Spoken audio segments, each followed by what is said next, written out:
con Siria. Es evidente que tras décadas bajo la bota de la familia al-Assad y de haber jugado un papel preponderante en su alianza con Rusia y con Irán, ahora sus claves son otras con sus nuevos gobernantes, pero hay lastres detrás. Las democracias occidentales intentan normalizar a quien ocupa el poder.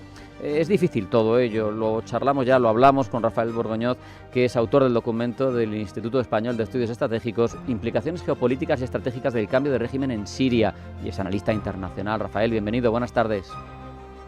Hola, buenas tardes, ¿qué tal?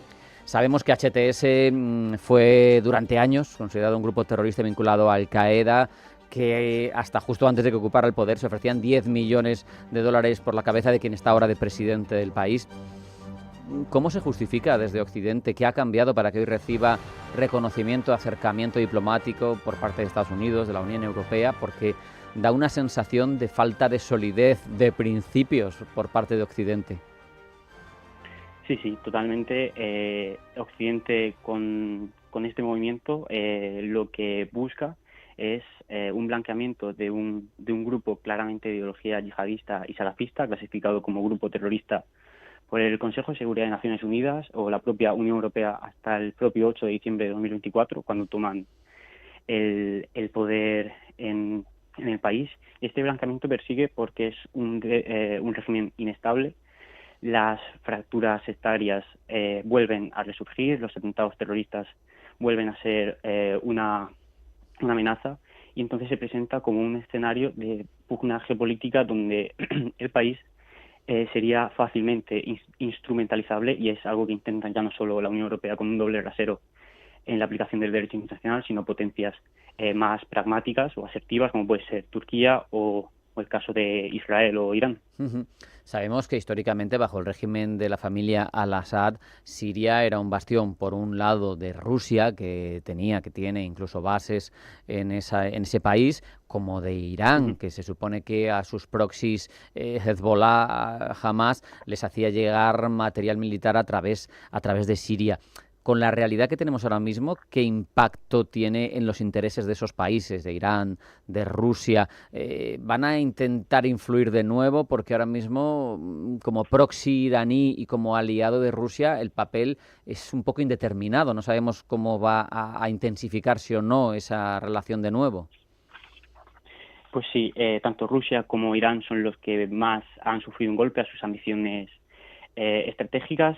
Rusia, por un lado, ve amenazada mantener las bases estratégicas de Tartus y Jamaimin en Latakia, pero por este valor fundamental en las operaciones, por ejemplo, en Sudáfrica Corps, el antiguo grupo Wagner en África, se plantea una posición mucho más pragmática, reconocer en cierto modo al nuevo gobierno de HTS, pese a haber derrotado a su gran aliado, y podrían mantener estas bases a cambio de que Rusia aporte recursos necesarios en el país como petróleo y grano, y a cambio perdería peso su rol en tareas como contrainsurgencia, antiterroristas, junto a las fuerzas estatales con las que ya no existe un alineamiento estratégico, y todo también depende del rol que quiera tomar Turquía, aceptar o no la presencia rusa en el país, y cómo lo use de presión en temas como Ucrania y Armenia, mientras que Irán claramente ha sufrido un gran golpe en su geopolítica y estrategia regional. Ha perdido un acceso directo a Hezbollah en Líbano, entonces se dificulta en gran medida la reestructuración tras la derrota táctica que sufrió el grupo contra Israel el año pasado. Y entonces este conjunto de acciones por parte de Israel persiguen en cierta medida la debacle iraní, pero el régimen ha mostrado resiliencia y de momento se encuentra algo debilitado, pero siempre podría retomar influencia a través de estas tensiones sectarias, sobre todo por la parte alawita, que ha sido bastante perseguida e incluso masacrada, como ocurrió en la crisis de marzo, con de 5 a 7.000 víctimas civiles. Has mencionado, Rafael, a Turquía, que evidentemente ha sido clave en el ascenso de HTS. ¿Qué papel está jugando Ankara en la nueva Siria? Y sobre todo, en tu opinión, ¿qué implicaciones tiene esa proyección hacia las zonas más calientes de Oriente Próximo de una Turquía que vive una suerte de neo-otomanismo, queriendo pintar cada vez más en el concierto internacional? Mm. Pues esto ha sido una gran oportunidad para justo esta estrategia de expansionismo neo-otomana. Le otorga un mejor posicionamiento regional porque tiene un mayor poder sobre las nuevas autoridades sirias, tiene una gran influencia y han colaborado no solo en esta ofensiva del año pasado, sino ya desde 2017 cuando HTS se instaura en Idlib como su fortín islamista y han cooperado estratégicamente o han generado una cierta simbiosis estratégica para el apoyo mutuo de sus intereses, al igual que usó otros proxies de tendencia islamista como puede ser el SNA, el Ejército Nacional Sirio. Y todo lo ejerce a través de una influencia que busca la cohesión mediante el identitarismo suní, erigirse como líder del mundo islámico suní, claro, con una retórica que fortalece su poder blando, al igual que han estado realizando con una postura muy crítica frente a Israel con la situación en Gaza, en Palestina. Sin embargo, ahí Turquía tiene una piedra en el zapato que todos conocemos y es esos kurdos sirios que están en el noreste del país. El nuevo gobierno ha llegado a acuerdo con grupos tradicionalmente opuestos a ellos por una pura cuestión estratégica y, sin embargo, uno se pregunta, ¿esa alianza del gobierno de HTS con las fuerzas democráticas sirias kurdas tiene sentido, tiene futuro? Y por otro, ¿se lo va a permitir Turquía? Porque Turquía es muy reticente a cualquier cosa que suene a medio autonomía kurda o similar. Claro, en este caso es en cierto modo convergente los intereses de HTS con Turquía.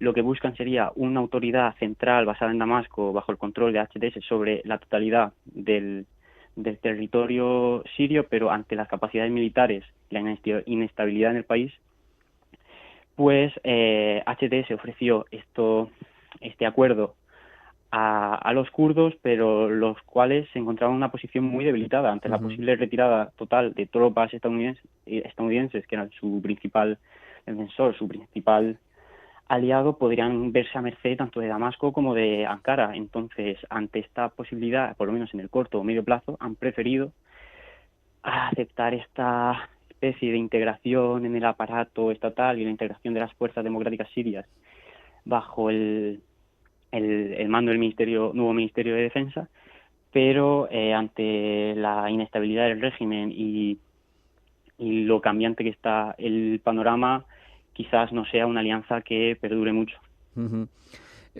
Para terminar, Rafael, quería preguntarte, has mencionado esas represiones documentadas contra minorías religiosas, alauitas, cristianos.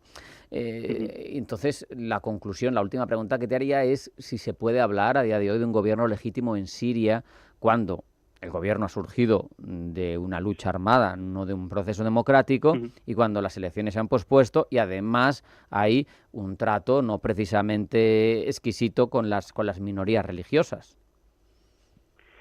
Pues este gobierno viola claramente la resolución 2254 del Consejo de Seguridad de Naciones Unidas, la cual exige un gobierno plural, legítimo y sobre todo que excluya a organizaciones terroristas como lo es HTS. La clasificación o la no clasificación a día de hoy como grupo yihadista o organización terrorista responde únicamente a los intereses estratégicos de las diferentes potencias, cada uno según sus objetivos, pero se busca blanquear este pasado y este presente que tiene HTS, cuyas fuerzas estatales reprimieron duramente a estas minorías alauitas y cristianos. Ya no que se permitan atentados terroristas, es que los atentados terroristas los han cometido o los perpetúan las propias fuerzas estatales, que en muchos casos están compuestas por combatientes extranjeros uigures, chechenos, de clara ideología salafista y yihadista. Tremendo el panorama. Con esa reflexión nos vamos a quedar. Rafael Borgoñoz, analista internacional, máster en geopolítica y estudios estratégicos de la Carlos III. Muchas gracias, un abrazo y hasta la próxima. Muchas gracias, hasta luego. Hasta aquí llega nuestra edición de hoy de Pulso Geopolítico, en el que hemos reflexionado sobre la Cumbre de La Haya y sus consecuencias. Hemos ahondado en el sentido que tiene la OTAN a día de hoy con el panorama geopolítico que tenemos sobre la mesa y hemos puesto bien claro la controversia de tener a unos terroristas salafistas al frente de un país clave como es Siria. No hay tiempo para más. Sean felices, pasen buena tarde. Esto ha sido todo en Pulso Geopolítico. Mañana más.